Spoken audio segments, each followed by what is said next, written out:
Hello everyone, welcome to our YouTube channel LitTorrent. As promised earlier, I have come up with a new video on Plato as the episode 3 in the literary theory series.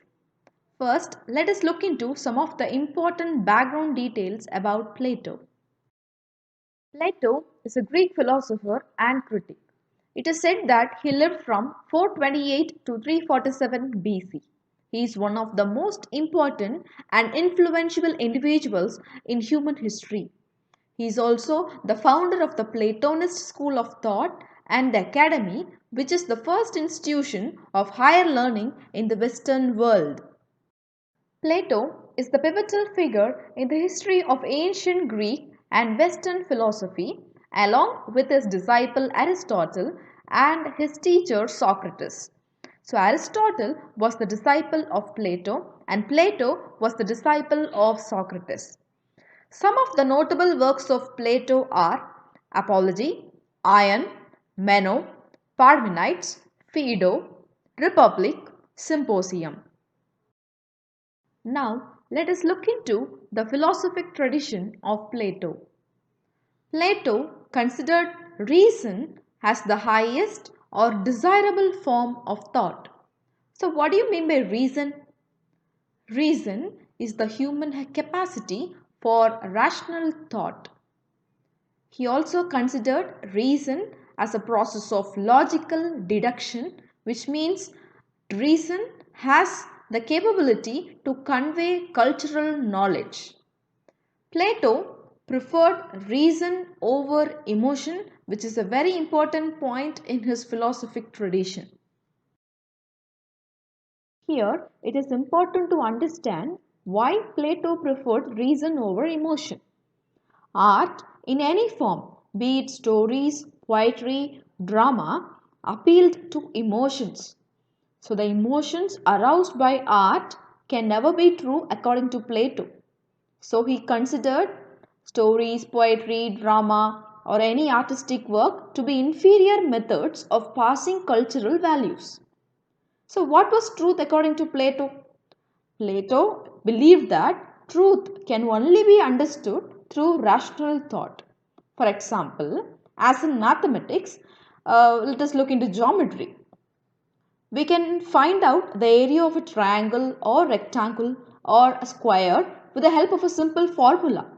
So that is what he claims to be truth, and that is what he believes in also. Having said that, let me move on to Plato's theory of forms. This theory suggests that reality resided in forms that are eternal and unchanging.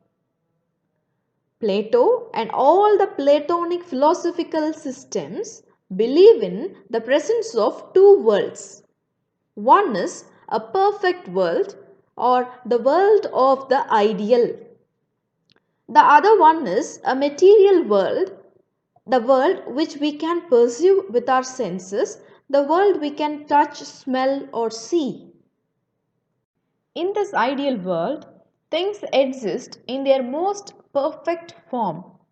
Their static or never changing condition makes them eternal.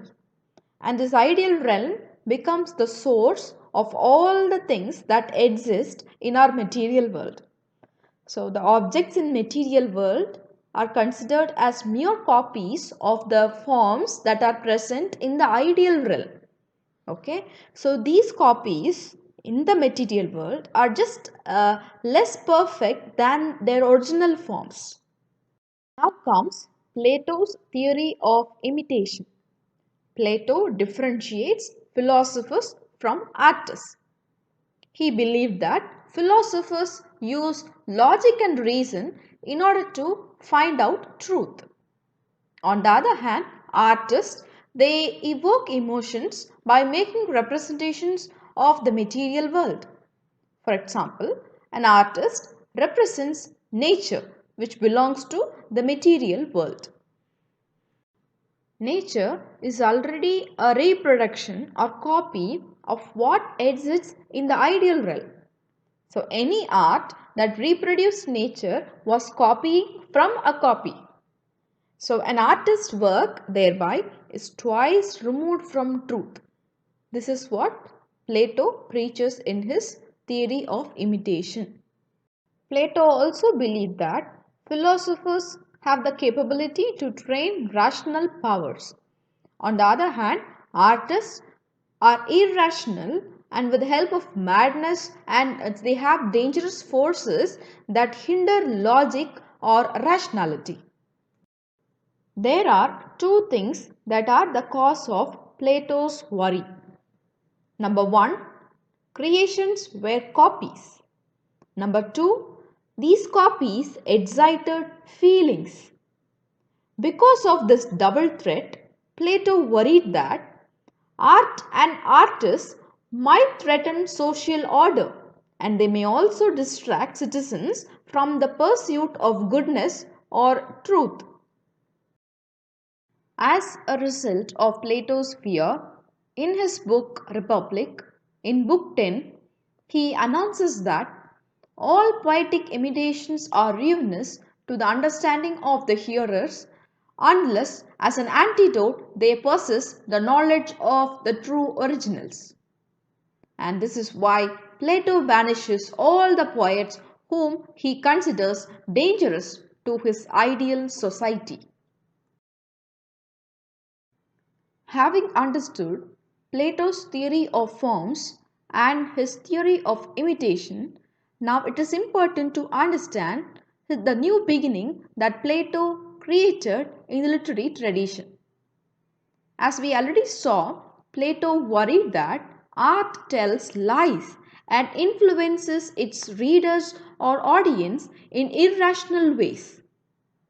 So Plato's major concern was with the content of literature. And this concern towards the content of literature begins a tradition in literary criticism and theory. This tradition focuses on the effect literature has on its readers. So we call this tradition as moral or didactic criticism. Moral or didactic criticism focuses on the content of a work of literature. It asks whether its effect is good or bad, and it does not pay attention to the artistic or formal values. It just only pays attention to the content of a work of art. It is worth noting that Plato establishes some of the most fundamental and influential ideas in Western thought, the ideas that structuralist and the post-structuralist literary theorists struggle with constantly. So these ideas include the material world is just a copy of the real world. And art, it just represents the material world. What is right and good can be only found out with an approach through rational processes. World is organized into pairs of binary opposites like rational, irrational, good or evil, male or female, public or private. Plato also believed that literature is important, but it needs to be regulated or supervised because it has a strong effect on its readers. Plato also stood for the content of literature. What literature says or what it represents, it is more important than the form in which it comes in. That's it about Plato and the beginning of a tradition. If you like this video, do like it and subscribe this channel. If you have not watched the previous episode on humanist literary theory, do watch it. The link is in the description box. Next video will be on Aristotle. Stay tuned. Thank you for watching this video till the end.